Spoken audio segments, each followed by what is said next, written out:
One of my patients asked me the other day how I would apply ruthless compassion to overeating.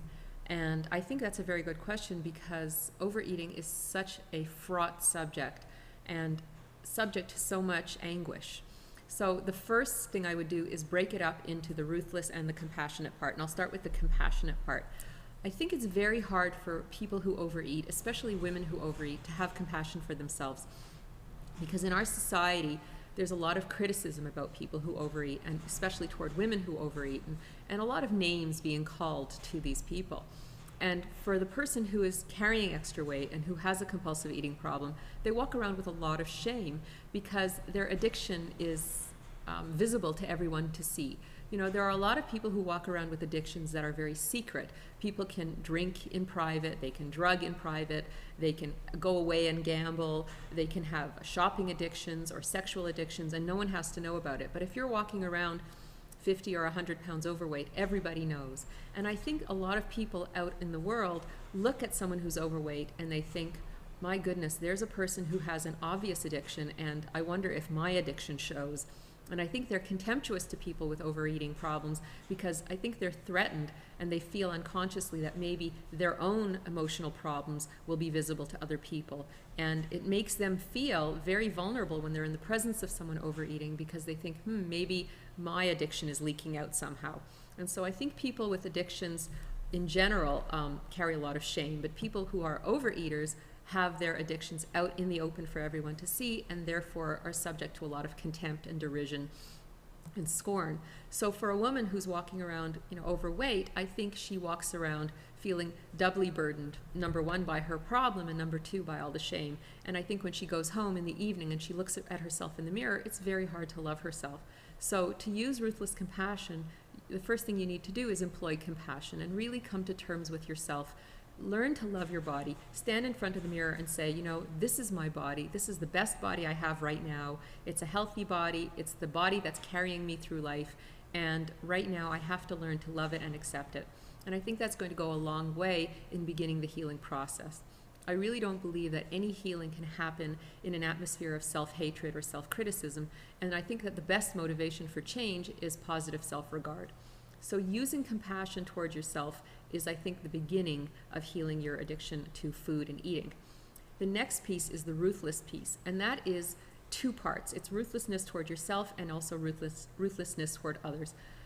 Starting with ruthlessness toward others, I think you need to really look at how other people regard you today. And if people are critical or shaming, they're not helping you. No one is going to encourage you to lose weight by giving you criticism about your weight. If you have a friend or a partner or a family member who are very critical about your weight, you need to be more ruthless toward them and either get away from them or tell them that it's not helpful for them to be criticizing you. Because constantly being criticized about your weight only makes you want to shut down or even eat more in defiance. So that's not going to help. So first of all, be ruthless toward the people who are criticizing you because they're not helping you move forward. They're actually setting you back. The second way to be ruthless is to be ruthlessly seeing the truth about why you overeat. So many people get involved in diets or other, anti-addiction programs which tell you to do things behaviorally, but they never help you understand the root causes of your overeating or your addictions.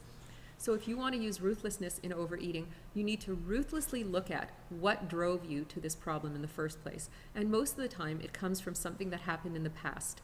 My belief is that all addictions, including overeating, come from not having been sufficiently loved or cared for or protected by your parents or guardians, and as well growing up with an atmosphere of not being supported for who you are, not being affirmed, not being acknowledged. So being able to see the truth about the people who raised you is very difficult and very challenging, but you need to be ruthless in seeing this truth. Otherwise, you're not going to be able to heal around these wounds that have been incurred by this kind of childhood. Also, a lot of people are very loyal toward their families. They don't want to criticize their families. They don't want to see anything bad about them. They feel either guilty about criticizing their families or they're afraid to criticize their families because they feel that would break a connection and maybe that, they wouldn't be loved anymore by their families if they saw the truth about them. But I think that's where the ruthlessness comes in. You have to be able to see the truth about your families so that you can face what happened to you, what was missing, or what bad things happened to you in your childhood, which led you to become an overeater and overweight in your adulthood. And that's where the ruthlessness comes in. You have to not be hung up on loyalty, and you have to let go of guilt, and you have to just see the truth. And then the next process, of course, is grieving your losses, being able to mourn whatever hurts were caused to you or whatever wounds emotionally you're carrying, so that you can finally let them go and not need to use food to compensate or to soothe yourself or to fulfill some kind of emotional emptiness.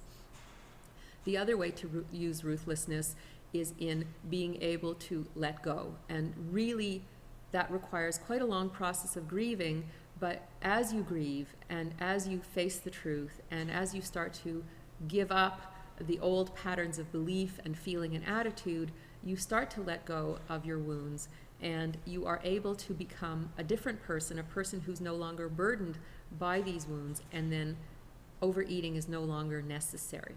So that would be the way to use ruthlessness and compassion in grieving your wounds. As well, one last piece about ruthlessness.